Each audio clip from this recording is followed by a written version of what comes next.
મિત્રો, આજની સવારની પ્રેમી સલામ, જય મસીહ કી, પ્રેઝ લોર્ડ, હાલેલુયા.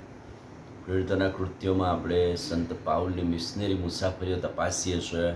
એની અંદર જે બનાવો બન્યા અને જે વ્યક્તિઓના જીવનો પણ આપણને ઉત્તેજન આપે છે. અને ગઈકાલે આપણે જોયું કે પોલસ નામનો પ્રબોધક કે સેવક કે ઉપદેશક કે મિશનરી, એ સંત પાઉલ જ્યારે કરીંથ હતા ત્યારે સુવાર્તાનું કામ કરેલું જ. કરીંથમાં મંડળી અસ્તિત્વમાં આવેલી જ, પણ એમના ગયા પછી આપોલસ કરીંથમાં આવ્યો.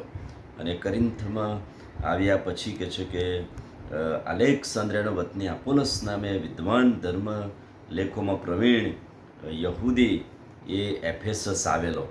એફેસસ આવ્યા પછી અને એ જ્યારે કરીંથમાં આવ્યો અને કરીંથમાં પણ એણે પ્રભુનું વચન પ્રગટ કર્યું.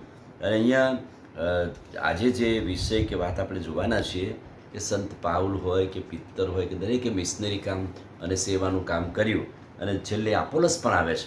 પણ હવે આપોલસ એ અમુક બાબતોમાં અધૂરો હતો. આપણે ગઈકાલે જોયું કે આકુલા અને પ્રિસ્કિલા એને ઘેર લઈ ગયા, એને વધારે ધર્મનું શિક્ષણ આપ્યું અને વધારે પ્રભુમાં એ ઉત્તેજિત થયો. અને કરીંથના એફેસસના બધા વિસ્તારોમાં એનું નામ બની ગયું. પણ પહેલો કોરિન્થી 1 અને 12 જ્યારે સંત પાઉલે કોરિન્થની મંડળીને પત્ર લખ્યો, કેટલાક લોકોએ જણાવ્યું કે ભાઈ તો મંડળીમાં પક્ષ પડ્યા છે. અને એ પક્ષ કોના હતા? તો પાઉલ કહે છે કે કોઈ કહે છે કે હું પાઉલનો છું, કોઈ કહે છે કે હું આપોલસનો છું, કોઈ કહે છે હું કેફાસનો છું, કોઈ કહે છે હું ખ્રિસ્તનો છું. અને એટલાના માટે આવો મોટો પ્રશ્ન થયેલો. ઘણા બધા લોકો આપોલસના શિક્ષણ તરફ ખેંચાયા, આકર્ષાયા. ઘણા લોકો પાઉલના શિક્ષણ તરફ આકર્ષાયા, ખેંચાયા. પિત્તરની તરફ ખેંચાયા, આકર્ષાયા. અને એટલા માટે એ જે વ્યક્તિઓનો પક્ષ પડ્યો અને એના કારણે મંડળીમાં પ્રશ્ન હતો. અને એટલાના માટે સંત પાઉલે મંડળીને પત્ર લખતા 1 કોરિન્થી 3 અને 6 એનો જવાબ આપ્યો. 1 કોરિન્થી 3 અને 6. પાઉલ કોણ છે? આપોલસ કોણ છે? અરે અમે તો સેવા કરનારા સાથી સેવકો છે. પાઉલ એવું મંડળીને જણાવે છે, અમે સેવકો છે, અમે તો તમારા માઇન્ડ કામ કર્યું.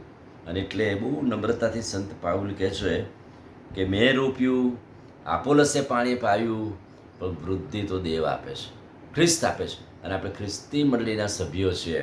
અને બહુ જબરજસ્ત કરંતની મંડળીમાં જે પ્રશ્ન ઊભો થયેલો, પક્ષવાદ થયેલો, હું આનો અને હું આમનો ને આ સેવકનો ને આ પક્ષનો, આ ગ્રુપનો.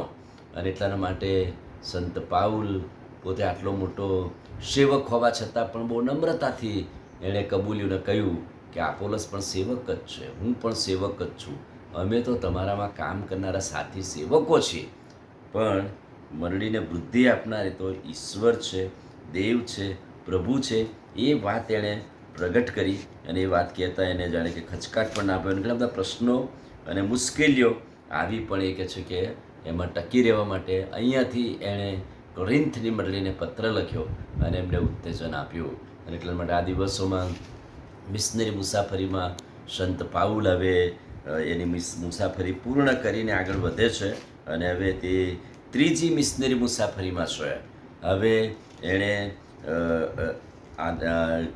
કૈસરિયા પહોંચ્યા પછી યરૂશાલેમ ગયો, યરૂશાલેમ ગયા પછી અંથિયોક ગયો. અને અનુક્રમે એક એક શિષ્યોને ઉત્તેજન આપતા આપતા ફરતા ફરતા હવે ત્રીજી મિશનરી મુસાફરી એણે શરૂ કરી છે. અને ત્રીજી મિશનરી મુસાફરીમાં આવે પહેલાં તો કરીંથ અને એફેસસમાં જબરજસ્ત કામ દેવનું થયું. અને આપોલસ જેવા મિશનરીઓને સેવકો ઊભા થયા. પણ સંત પાઉલે એમની વાતને તોડી પાડી નહીં, એમણે ઉત્તેજન આપ્યું કે આપોલસ અને અમે બધા દેવના સેવકો છે, પિત્તર અને બધા સાથી સેવકો છીએ. પણ મંડળીમાં એવા મતભેદ કે મનભેદ પડવા ના જોઈએ. અને કોરિન્થની મંડળીના પ્રશ્નોનું સોલ્યુશન લાવતા સંત પાઉલે 2 પત્રો લખ્યા હતા. આવતીકાલે આપણે એની ત્રીજી મિશનરી મુસાફરીમાં કઈ કઈ બાબતો બની આપણે જોઈશું. આમીન. પ્રાર્થના કરી. ભલા પ્રભુ, આજે સવારે તમારા અદ્ભુત પવિત્ર વચન માટે આભાર. મંડળીમાં પડેલા પક્ષ, કોઈ કહે છે હું આપોલસનો, કોઈ કહે છે હું પાઉલનો, કોઈ કહે છે હું પિત્તરનો. સંત પાઉલે એનો જવાબ બહુ નમ્રતાથી આપ્યો. અમે તો સાથી સેવકો, કામ કરનારા મજૂરો, પણ વૃદ્ધિ આપનાર ઈશ્વર છે, મંડળીને વૃદ્ધિ પમાડનાર એ પ્રભુ છે. અને એટલા માટે આ દિવસોમાં પ્રભુ તમારા વચન તરફ મિશનરી કામ કરતા આવા પ્રશ્નોનો સામનો કરતા તમે અમારી મદદને સહાય કરો. પ્રભુ ઈસુના નામમાં માંગીએ છીએ, સાંભળો ને માન્ય કરો. આમીન. God bless you.